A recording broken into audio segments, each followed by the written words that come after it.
جب تمہارے کانوں میں اللہ کے کلام کی آواز آئے گی تو کان مسلمان ہوگا، حق سنو گے تو کان مسلمان ہوگا، حق کی باتیں سنو گے کان مسلمان ہوگا، اللہ کے رسول کا پیارا کلام سنو گے تو تمہارا کان مسلمان ہوگا۔ میرے دوستو، جب دل مسلمان ہو گیا اور دل کے ساتھ سب کچھ مسلمان ہو گیا، پھر اب آپ کے پاس بچا کیا ہے؟ اس دنیا میں بھی زندہ رہو گے تو کامیابی تمہارا قدم چومے گی، قبر میں جاؤ گے وہاں بھی کامیاب ہوگے، حشر میں جاؤ گے وہاں بھی کامیاب ہوگے۔ کیوں؟ اس لیے کہ تم اکیلے نہیں ہو، اللہ نے جو سینے میں تمہارے ایک دھڑکتا ہوا دل دیا ہے، اور اس دل کے ساتھ جو اور باقی چیزیں ہیں، یہ ہاتھ، پاؤں، کان، یہ آنکھ، یہ دماغ، جب یہ سب مسلمان بن چکے ہیں تو اب بچا کیا ہے؟ ایسا مسلمان جب سڑکوں پر نکلتا ہے تو دوسری قومیں پکار کر کہتی ہیں مسلمان آ رہا ہے۔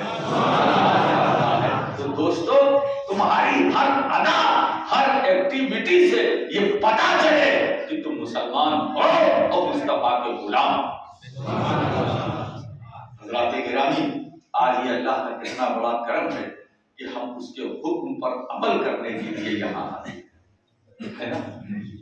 اور یہ حاضری ہماری صرف ہفتے واری نہیں ہونی چاہیے۔ یہ مسجد ہم نے بنایا، آپ نے بنایا ہے نا، سب نے مل کر کے، اس مسجد کو 5 وقت آباد رکھیے۔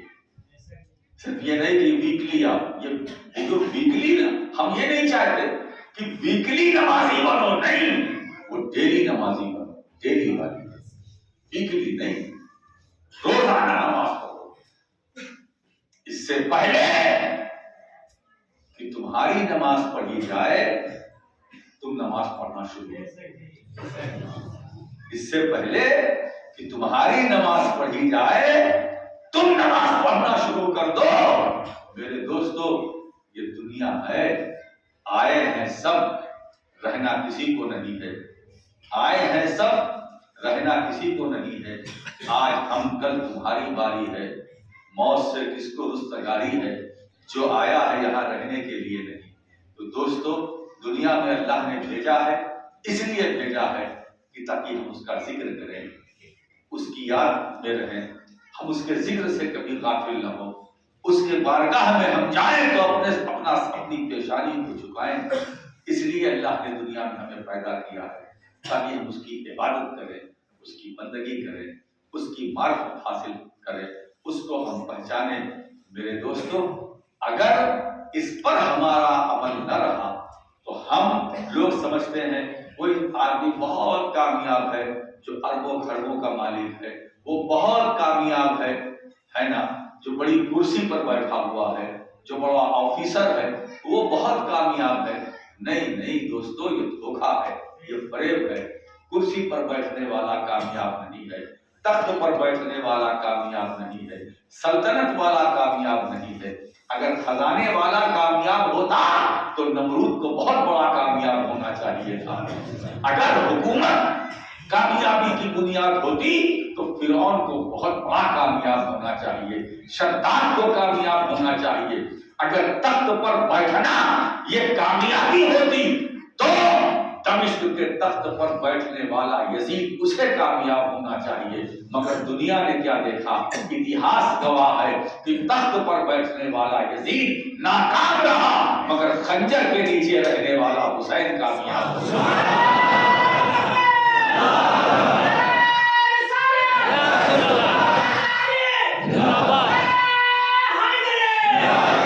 آپ سوچو، میدان کربلا میں صرف 72 تھے اور دوسری طرف یزید کی فوج میں ہزاروں کی تعداد ہے، 22,000 لشکر، 22,000 فوج ہے نا، یہ 22,000 ناکام ہو گئے، 72 کامیاب ہیں۔ آج وہ ایسے کامیاب ہیں کہ ان کا ہم ذکر کر رہے ہیں، ان کا نام لے رہے ہیں۔ میرا حسین ایسا کامیاب ہے کہ آج جو ان کے غلام ہیں وہ بھی کامیاب ہے، ان کے نام لیوا جو ہے وہ بھی کامیاب ہے۔ میرے دوستو، ارے جب ان کا غلام کامیاب ہو سکتا ہے تو پھر